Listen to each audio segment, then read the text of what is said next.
Yeah, this is a big kind of nostalgic thing. So I remember when I was, I was coming up the books, before they got banned.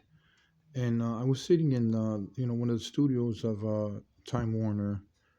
And by the way, all the artists there knew that I was a graffiti artist. So I was doing these sketches live in the studio, and a lot of them were like, "Well, is he going to be able to do it? He's a street artist. Is he going to be able to do it?" Yeah. So I got a lot of this ideas because they would bring up, "Guy, could you do something like Frenzetta but in ink? Something or not Frenzetta or something like medieval or because they like the movie Blind Zombies of the Knights Templar." The old Italian movies, which I'm a big fan of as well, of the old Italian horror. And I go, yeah, and I came up with this.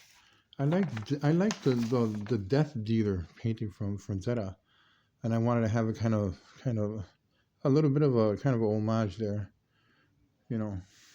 So I went with doing the zombie horse and that, and that was cool.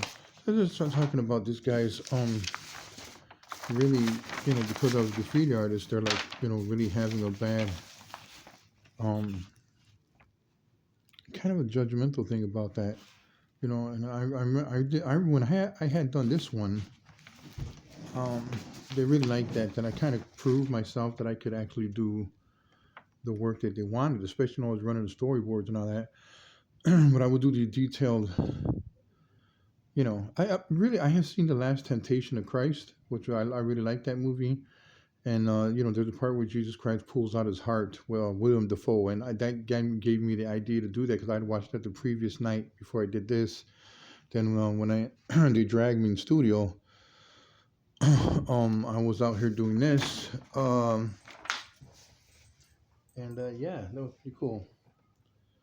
Um, right, Scar? He's gonna go right on it. He's gonna diss me now, right? Yeah. So, yeah. I mean, too bad those books got banned. I put a lot of art in there, and now I'm using all the art for Ohm Heart. So there it goes.